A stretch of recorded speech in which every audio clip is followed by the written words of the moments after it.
Hey guys, today I thought I would just do a quick little fun video, like no preparation, just have a talk, and that is the unpopular opinions book tag. So I have not been tagged, but I seen Rustic Pages do it and thought the questions were kind of interesting, and hopefully I've not really spoken about most of this stuff before, so it's not too repetitive. We'll see. But if you like this video, please leave a like and subscribe and all that usual stuff, and let's just get started. So I've not really prepared answers, I'm just gonna kind of go for it. So question number one is a popular book or series that you didn't like. And for this one, I think I'm gonna have to go for The Cruel Prince. And it's not that I didn't like it, I'm pretty sure I still give it like 4 stars on Goodreads, but it's just that everyone like hyped this up so much and like talked about it like all the time, and in my head I was like, this book, like, it's gonna slap, it's gonna be so good. And then it was just like very average, like it really didn't stick with me at all.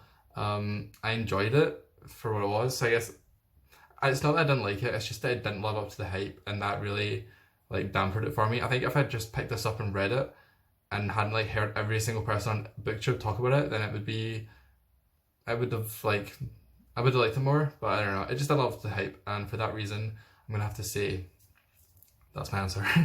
So question number two is a popular book or series that everyone else seems to hate but you love. And for this one, I think I'm gonna have to go for Twilight, because I know that not everyone hates it, but definitely like a lot of people do. A lot of people think it's like absolute trash. It's the worst thing's ever happened to like literature. Like a lot of people really have it out for the Twilight series, and I personally am a Twilight stan. So that's my answer for that one. I think it's coming back now. I think a lot of people are starting to like revisit it. Like, not saying I'm a trendsetter, but I have seen a lot of other videos recently about Twilight as well, like after I posted mine. So I think a lot of people are coming to realise that it's not that bad. It's fun, it's a fun series. So number three is a love triangle where the main character ended up with the person you did not want, or an OTP you didn't like. So I'm gonna have to say for this one, The Hunger Games. Okay, so spoiler alert for the end of the series, if you don't know already, but Katniss ends up with Peeta, and personally, I always wanted to go with Gale. I know at the very end they have like the thing, major spoilers alert, where it's like he made the bombs that killed Katniss's sister, so it's basically like they can never be together after that, is how it's set out to be.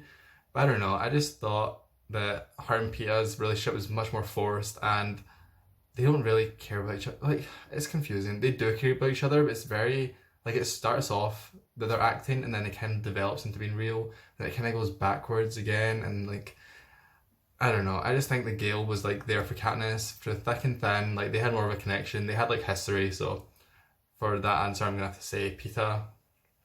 Peeta has to go. Number four, a popular book genre that you hardly reach for. For this one, I'm gonna say contemporary, because this is embarrassing, but I honestly don't even know what contemporary is. Like, when people talk about it, in my head, I think of it as just like very realistic modern books. Please correct me if I'm wrong, or like if I'm right, please let me know. But that's just how I see it. It's like very realistic, like just kind of like slice of life books, but in a modern setting. And I just don't read books like that, to be honest. They don't interest me. If I'm going to read about things, obviously I read a lot of classics, but if I'm going to read about more recent, like, what am I trying to say, like modern books, I'd much rather they be like fantasy or sci-fi or something like that. I don't want to just read about people like falling in love. Number five, a popular or beloved character you did not like. This one's kind of difficult. I think I'm going to go for Sirius Black, which is going to definitely get me some thumbs down. But I don't care about Sirius Black. Prisoner of Azkaban is my least favourite book slash movie in the series, but to be fair, I haven't read the books in so long, but based on the movies, I just don't like that movie. I think it's so repetitive, and because Sirius is like the focus of that movie, it kind of reflects onto him. So yeah, I just don't think he adds that much to the series, and he is like a bad influence in Harry's life, and he's very irresponsible, and I could go without him. And I know a lot of people like love Sirius, like they think he is like the one, but it's just not for me. Number six, a popular author that you can't seem to get into. This is me being a broken record now for sure, but Jane Austen. I've talked about this in like the last like couple videos I've done, but like I just cannot get into Jane Austen. I really want to, like I genuinely want to get into her stuff, but I've read Pride and Prejudice, I've read Persuasion, I've seen the latest movie for Emma, and none of the plots in any of them interested me like at all. I still own Sense and Sensibility, so I will definitely still read that because I own it. I own 2 copies of it. And Emma is still my TBR, but it's definitely not a priority. So if I don't like Sense and Sensibility, I think I'm just going to give up with Jane Austen, to be honest. Which is sad, because, I mean, I do want to like her, but it's just her plots are just not interesting to me. 7, a popular modern... No, I made that up. A popular book trope that you're tired of seeing. I don't really care about tropes that much. They don't bother me as much as they bother other people. I think they're kind of fun a lot of the time. I'm trying to think. No, I don't really care about book tropes, to be honest. I feel like I also don't come into them that often. I pick quite a lot of like unique books, so I'm not sure about this one. Sorry. Number 8, a popular series you have no interest in reading. If this was a popular book, I would know my answer for sure. But a popular series?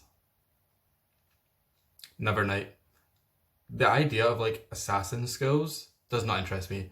I don't know why an assassin skill sounds so dumb to me, but like if you said to me it's about a school for wizards, I'd be like, sure. You were like, it's a school where they go and learn to like train dragons. I'd be like, okay, I'm down for that. As soon as you say it's a school for learning how to be an assassin, for some reason that just sounds so stupid to me. Like I'm just not interested. In my head I can just picture everyone there being like angsty, like teenagers, like, oh, it's so dark and moody, and like, I don't know, like the premise of that just doesn't appeal to me. And I know a lot of people say that the second book, I think it is, in that series is like way better than first, but I don't know, the premise in general doesn't sound that interesting to me.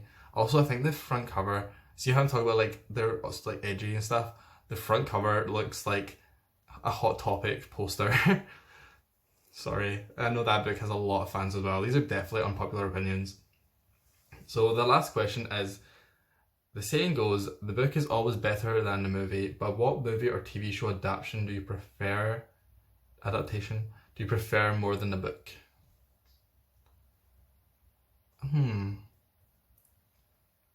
This one's difficult because a lot of the movies for books that I've seen, I've not read the books for.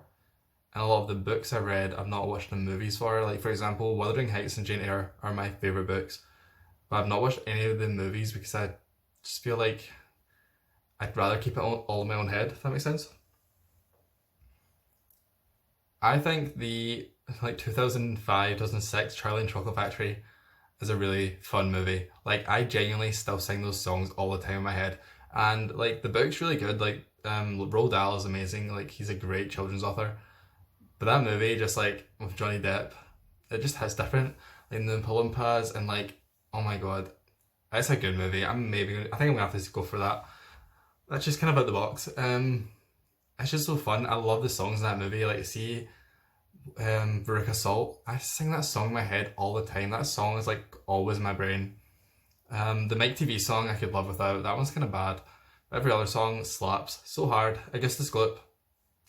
The big fat greedy nincompoop. Like, that is lyrical genius. So that is all the questions. The last thing, obviously, I want to tag some people. I was trying to find people who hadn't done this. A lot of people have. So I'm going to tag Dancing Lawn, 155 Books, and Beautiful Bookworm are 3 people who I checked their channels, and as far as I can see, have not done it. It's quite an old tag, I think. So I was like searching people's names and like searching the tag name, and most people have done it. So hopefully these 3 haven't, and if they want to do it, if you haven't done it and you want to, go ahead, because I wasn't tagged, I just done it anyway. And yeah, now I need to make a thumbnail. I don't know what thumbnail to do for this video, but if you have enjoyed it, please leave a like and subscribe, and hopefully you don't all hate me, because these are definitely unpopular opinions. Like, the Sirius Black fans are going to be after my blood after this. But yeah, thanks so much for watching, and I will see you next time.